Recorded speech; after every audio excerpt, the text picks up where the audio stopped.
사사기 말씀을 우리가 새벽에 이제 함께 읽고 또 묵상하며 오늘 우리에게 주시는 그 교훈의 말씀들을 나누게 됩니다. 사사기의 첫 시작은 여호수아가 죽은 후에라고 하는 구절로 시작되어집니다. 그 이후의 시대, 여호수아를 통하여서 가나안 정복 전쟁이 시작되어졌고 그 땅을 점령하고 또 이스라엘 각 지파에게 땅을 제비 뽑아 나누어 주고 그리고 그들이 바로 각 땅을 분배받게 되어지지요.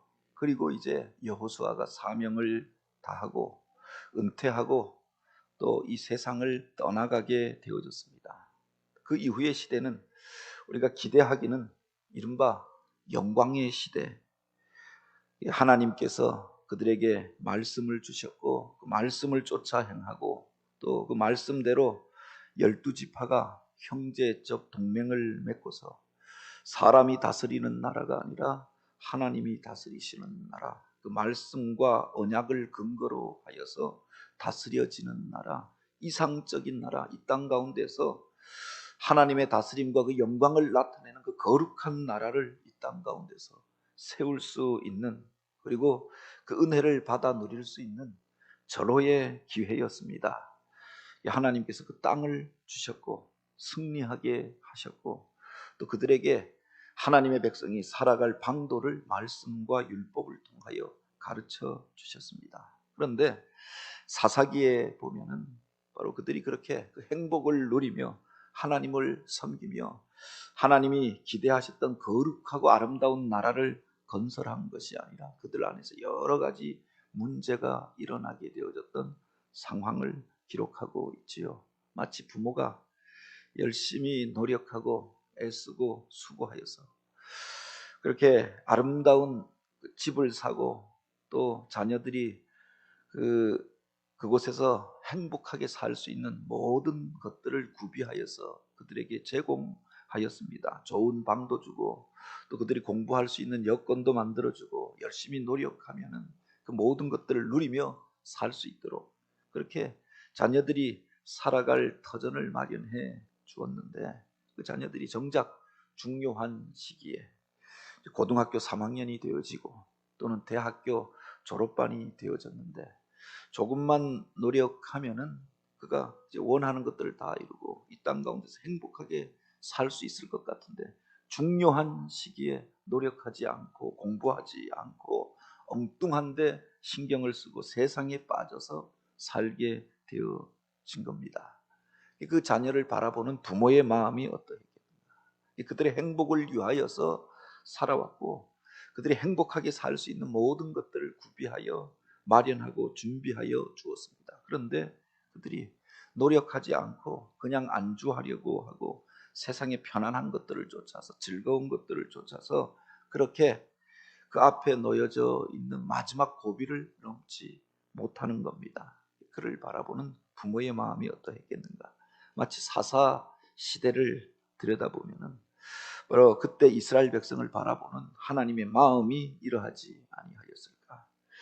사사 시대 사사기 1장에 보면 여호수아가 죽은 이후에 여전히 그들 가운데 남겨진 땅이 있었고 그 땅 안에 거주하는 가나안 그 백성들이 많이 남겨져 있었음을 말하고 있지요. 누가 올라가서 그 남겨진 땅을 정복할 것인가? 그때 유다 지파가 일어나서 그들이 앞장서서 올라가서 남겨진 백성들을 정복하며 또 그들 가운데에서 온니엘이라고 하는 사사가 일어나서 그들을 지도함으로 유다 지파가 하나님의 놀라운 복을 받게 된 이야기를 기록하고 있습니다. 22장부터는 그 이후에 요셉 지파가 또 올라가서 베델을 치고 그 땅을 차지하게 된 기사를 기록하고 있지요. 승승장구하면서 바로 남겨진 땅들을 정복하고 그들의 기업을 얻고 그곳에서 이제 평안하게 행복을 누리며 살게 되어졌습니다. 그들의 힘으로 그들의 노력으로 이런 승리를 얻은 것이 아니라 그 앞에 보면 요셉 가문도 베델을 치러 올라가니 여호와께서 그와 함께 하시니라 라고 하였습니다. 뿐만 아니라 19절에 보면 여호와께서 유다와 함께 계셨으므로 그가 산지 주민들을 쫓아내었으나 라고 했지요. 하나님을 의지하고 말씀을 따라 올라갈 때 하나님께서 함께 하심으로 그들이 그 땅을 정복하게 되어졌고 기업으로 얻게 되어졌고 그곳에서 행복한 삶을 누리게 되어졌습니다. 그게 끝이 아니라 그 본문을 보면은 바로 그들이 승리하고 또 그 땅을 얻고 그리고 그 속에서 소원을 성취하는 과정을 기록하고 있는데 그 땅을 다 차지한 것이 아니고 중간에 멈추게 된 과정을 같이 기록하고 있다는 겁니다. 여호와께서 유다와 함께 계셨으므로 그가 산지 주민들을 쫓아내었으나 골짜기의 주민들은 철병거가 있으므로 그들을 쫓아내지 못하였으며 라고 하였습니다. 그 뒤에 이어지는 구절에 보면은 각 지파가 그들에게 분배되어진 땅을 향하여 올라가는 과정을 기록하고 있습니다. 12지파가 다 올라가고 그들에게 분배된 땅을 차지하고자 하였는데 그런데 그 땅에 살고 있었던 사람들을 쫓아내지 아니하고 그들과 함께 어울려 살게 되어지고 가나안 족속들이 그들의 경내 안에서 계속하여서 거주하게 된 과정을 같이 기록하고 있는 겁니다. 왜 이렇게 되어졌는가? 뒤에 보면은 바로 그 가나안 사람들, 그들의 경내 안에 거주하고 남겨졌던 그들이 이스라엘에게 가시가 되어지고 그들을 통하여서 사사시대 내내 고통을 당하고 나중에는 그들이 섬기던 우상을 이스라엘 백성들이 쫓아가고 그들의 잘못된 죄악된 문화를 그들이 쫓아가면서 하나님의 심판을 받게 되어지고 그 땅 가운데서 여러 가지 재난과 어려운 일들이 발생하게 된 이야기들을 같이 기록하고 있는 겁니다. 하나님께서 그들과 함께 하셨는데 그들이 왜 그들을 쫓아내지 못하였는가? 우리가 기억해야 할 것이 그들이 하나님의 함께 하심을 믿고 그 말씀에 순종하였다라고 하면 믿음으로 행하였다라고 하면은 그 말씀을 끝까지 따라가고 그 말씀에 그대로 순종하여야 하는 것 아닙니까? 그런데 여기에 보면 유다 족속들이 골짜기의 주민들은 철병거가 있으므로 그들을 쫓아내지 못하였으며 라고 하였습니다. 그 다음에 보면 베냐민 자손들이 예루살렘에 거주하는 여부스 족속을 쫓아내지 못하였으므로 여부스 족속이 베냐민 자손과 함께 오늘까지 그곳에 거주하게 되었다라고 하였습니다. 하나님께서 각 지파에게 각 족속에게 그들에게 합당한 땅을 허락하여 주셨습니다. 하나님을 의지하고 올라가서 싸울 때는 승리하였고 그 땅을 기업으로 얻게 되어지고 승승장구하였습니다. 그런데 그들이 그 싸움의 과정 속에서 그들이 보지 못하였던 무기들을 보게 되었던 겁니다. 골짜기의 주민들은 철병거가 있으므로 그들을 쫓아내지 못하였고 그렇게 기록하고 있지 않습니까? 바로 그 이전에 세상 가운데서 보지 못하였던 무기들을 그 골짜기의 주민들이 가지고 있더라라고 하는 겁니다. 철로 된 병거를 가지고 있는 것을 보고 그들이 두려워서 그들과의 싸움은 엄두를 내지 못하였다라고 하는 거죠. 하나님께서 이스라엘 백성에게 약속하여 주셨습니다. 올라가라, 내가 너희와 함께하리니 너희가 그들을 쫓아내리라라고 하였습니다. 그 하나님의 말씀을 믿고 그들이 담대히 나아갈 때 견고한 대적이라도 무너뜨리고 그리고 그 많은 사람들이라도 그 장대한 족속이라도 그들 가운데서 승리를 얻고 하나님의 기업을 얻게 되어졌던 것 아닙니까? 그런데 당장에 보여지는 것들을 보고 그들이 보지 못하였던 무기를 갖고 있는 것들을 보고 두려워하여서 그들은 쫓아내지 못하였다라고 하는 겁니다. 온전히 믿음으로 행하지 못하였고 온전히 말씀에 순종하지 못할 때 그들이 그들의 경내 안에서 같이 거주하게 되어지고 육체의 가시가 되어지고 그들을 통하여서 또한 여러 가지 어려움을 겪게 된 이야기들을 같이 기록하고 있는 거죠. 중요한 것은 믿음으로 하나님의 주신 말씀을 의지하고 나아갈 때 승리하였지만 보여지는 것들 때문에 세상의 환경과 조건을 우리가 핑계하게 되어졌을 때 그 싸움이 멈추게 되어졌고 그것으로 인하여서 그들이 어려움을 겪게 되었다라고 하는 겁니다. 우리가 기억해야 할 것들이 하나님께서 우리에게 복 주실 때, 승리를 주실 때 그 기회를 붙들면 그 속에서 하나님이 주신 복과 그 은혜와 승리를 경험하게 되는 것 아닙니까? 그런데 그 기회를 잃어버리게 되어졌을 때 그 사명을 완수하지 못할 뿐만 아니라 그 이후에 침체기가 찾아오게 되고 그 이후에 그것으로 인하여서 어려움을 당할 수밖에 없었던 거지요. 마치 축구나 무슨 야구나 스포츠 경기에서 보면은 득점할 수 있는 기회가 주어질 때가 있잖아요. 선수들이 올라가서 골대까지 몰고 가서 절호의 기회를 맞이하게 됩니다. 근데 그곳에서 골대 앞에서 헛발질을 하는 겁니다. 앞에 수비수가 많으니까 공을 다시금 뒤로 빼는 겁니다.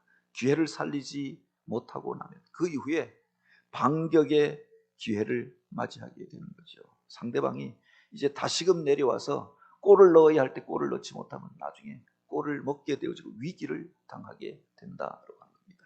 안타를 치고 나가서 주자가 1루, 2루, 3루에 있고 무사 만루가 되어졌으면 그때 점수를 내야 이기는 겁니다. 그런데 그때 엉뚱하게 번트를 대고 그렇게 적극적으로 나가지 못하면은 그냥 안타만 몇 개 치고 점수는 내지 못하고 말아버리는 때가 있지요. 그런데 그 이후에 위기가 찾아온다라고 하는 겁니다. 승리를 하려고 하면 기회가 주어졌을 때 그것을 붙잡아야 하는 것다. 하나님께서 올라가라라고 하였고 그들을 정복하라라고 하였고 각 지파에게 기업을 허락하여 주시겠다고 약속하였습니다. 그런데 그 기회를 그들이 붙잡지 못하였을 때 그 이후에 그들로 인하여서 어려움을 당하게 되어졌던 거죠. 그 이후에 이 사사기의 역사는 그 땅에 거주하던 사람들로 인하여서 이스라엘이 어려움을 당하게 되고 죄악을 범하게 되어지고 하나님의 진노를 또 맞이하게 되었던 상황들을 같이 기록하고 있는 겁니다. 하나님께서 각 가정에게 또 교회에게 개인에게 바로 부흥의 기회를 주시고 성공의 기회를 주실 때가 있지요. 근데 우리가 머뭇거리고 믿음으로 행하지 못할 때 그 기회를 잊어버리게 되는 것 아닙니까? 물론 하나님이 단 한 번만 기회를 주시는 것이 아니라 몇 번의 기회를 주시는데 세월이 지난 다음에 후회하면서 옛날을 추억하며 회한에 젖어 사는 사람들이 있지 않습니까? 그때 그것을 했어야 하는데, 그때 그것을 샀어야 하는데, 그때 그렇게 좀 더 열심을 냈어야 하는데, 그리고 실패하고 나니까 그 다음에 어려움이 찾아오게 되어지고 침체기가 찾아오게 되어지고 그 일 때문에 나중에 어려움을 겪고 후회하게 되어졌던 거죠. 온전히 하나님의 말씀을 순종하고 나아갈 때 유다 지파가 너희가 선봉에 서라라고 할 때 그 말씀을 듣고 순종하여서 올라갈 때 승리하였습니다. 그 장대하던 사람들 그 아도니 베색을 꺾고 그들의 엄지 손가락과 엄지 발가락을 꺾고 그 땅을 차지하게 되어졌습니다. 요셉 가문이 하나님을 의지하고 올라갈 때 베대를 치고 그 땅을 기업으로 얻게 되어졌습니다. 그 많은 족속들이 이제 이스라엘 앞에서 무릎을 꿇고 그 땅을 내어주게 되어지고 그리고 그곳에서 기업을 얻게 되었던 것 아닙니까? 그런데 그 이후에 22절부터 36절까지 계속 이어지는 말씀이 있습니다. 바로 이스라엘 족속이 그 땅에 거주하는 가나안 족속을 쫓아내지 못하매 가나안 족속이 그들 중에 거주하였더라. 에브라임이, 스불론이, 아셀이, 또한 납달리가, 그리고 바로 이스라엘의 그 많은 족속들이 자기에게 주어졌던 땅을 온전히 차지하지 못하고 그들과 함께 거주하게 되어지고 그들 때문에 어려움을 당하게 된 상황을 기록하고 있는 거죠. 27절에 보면 이렇게 기록합니다. 므낫세가 벳스왕과 그에 딸린 마을들의 주민들과 다낙과 그에 딸린 마을들의 주민들과 돌과 그에 딸린 마을들의 주민들과 이스르암과 그에 딸린 마을들의 주민들을 쫓아내지 못함에 가나안 족속이 결심하고 그 땅에 거주하였더니 이스라엘 백성들이 그 정복 전쟁을 일으켜서 그들의 왕들을 쫓아내고 가나안의 주요한 지역들을 다 장악하였습니다. 그러나 곳곳에 가나안 족속들의 마을들이 남겨져 있었던 것 아닙니까? 그들을 그 땅에서 완전히 쫓아내면 하나님께서 기뻐하시는 거룩한 나라를 가나안 땅에 세울 수 있는 기회였습니다. 말씀대로 살고 12지파의 언약 공동체가 이루어지고 이 땅 가운데서 바로 하나님의 언약과 말씀대로 살아가는 그런 거룩한 나라, 하나님만을 섬기는 나라가 세워질 수 있는 절호의 기회였습니다. 그런데 그들이 바로 그 사람들, 그들 안에 거주하는 사람들을 보니까 굳이 저들까지 쫓아내야 하냐. 나중에 서로 도우면서 살면 되지. 그래서 남겨두었다라고 합니다. 근데 그 뒤에 보면은 가나안 족속들이 결심하고 그 땅에 거주하였다. 그들에게 있어서는 이스라엘 백성들이 그렇게 밀려서 올라올 때 그들 앞에 두려움을 느끼고 있었고, 그래서 이제 이 땅을 떠나야 하는 것이 아닌가 그렇게 두려워하고 걱정하고 염려하였습니다. 그런데 이스라엘 백성들이 그들을 향하여서 호의의 마음을 베풀고 그들 가운데서 적당히 멈추어 서서 그렇게 그들 안에 편의를 제공하여 주었던 겁니다. 그러니 그들이 결심하고 우리가 이 땅을 떠나지 아니하리라. 우리가 일구어 놓은 땅 그들에게 빼앗기지 아니하리라. 결심하게 되었다라고 하는 겁니다. 그리고 그 땅에 거주하게 되어졌는데 이스라엘 백성들이 이만하면 되었다라고 생각하니까 우리가 머물러 살 집 지었으니 되었지라고 생각하고 그 다음에는 더 이상의 일들을 벌이지 아니하였던 거죠. 그래서 함께 살게 되어졌던 것 아닙니까? 기억해야 할 것이 세상에 거주하는 사람들 그리고 이전에 그곳에서 땅을 차지하고 있었던 사람들이 자기의 것들을 쉽게 내어놓는 일들이 없지요. 우리나라의 역사가 그러하지 않습니까? 일제를 몰아내고 해방되어졌습니다. 그런데 바로 이 땅 가운데서 악행을 일삼고 민족을 괴롭히던 친일파를 사실은 우리나라가 철저하게 그들의 문제를 해결하고 청산한 것이 아니었지 않습니까? 예, 보통 과거에 잘못하였던 사람들이 자기의 권세를 쉽게 내어주는 경우가 없다고 하는 겁니다. 반격의 기회를 노리는 거죠. 역사가 청산되어지고 그리고 새로운 시대가 열렸습니다. 그럼 과거에 잘못하였던 사람들이 회개하고 물러나고 그리고 새로운 시대에 기회를 얻고 정권을 잡고 그래서 그 땅을 다스리게 된 사람들이 과거의 적폐를 청산하고 새로운 일들을 행하여야 했습니다. 그런데 대다수의 사람들이 자기 혼자 정권을 잡고 그곳에서 이만하면 되었다 머물러 살 때 과거에 잘못된 것들이 끊어지지 아니하고 그 땅 가운데서 독버섯처럼 다시금 벗어 일어나 사람들을 미혹하고 혼란을 만들어내고 악한 일들을 꾸미고 다시금 과거의 자리로 돌아가게 되어진 일들이 역사 속에서 계속 반복되어져 왔던 것들. 이스라엘이 바로 그러했다고 하는 겁니다. 우리가 새로운 일들을 경험하고 하나님의 복을 누리기 위하여서는 과거의 것들에 대하여서 피 흘리는 각오를 하고 결단하고 죽을 각오로 바로 이 모든 것들을 청산하고 새롭게 시작하여야 하나님이 주신 복을 받아 누릴 수가 있는 거죠. 우리들 안에 들어와 있는 죄악된 것들, 과거의 습관들, 이것을 바로 이와 같은 피 흘리는 과거로 결단할 때 우리들 가운데 새로운 시대가 열려지게 되는 것 아닙니까? 이스라엘이 그렇게 하지 못하므로 1장에 보면은 아름답게 시작하였습니다. 하나님이 주신 절호의 기회였습니다. 그것을 잃어버리고 이제 그들 가운데서 어려움이 발생하고 문제가 발생하고 똑같은 문제로 인하여서 계속하여서 반복되어지는 역사가 그들 가운데 재현되어지는 모습들을 보게 되어지죠. 오늘 우리들 가운데에서 하나님이 원하시는 삶은 무엇인가? 떠나야 할 것들은 무엇인가? 우리가 영적 싸움에서 결단하고 올라가고 또 순종함으로 차지해야 할 땅은 무엇인가? 기억하며 믿음으로 순종하여 행함으로 하나님이 주신 복을 누리며 또 새로운 삶을 살아갈 수 있는 교회요 또 성도들 그런 나라가 되어지길 주님의 이름으로 축복합니다.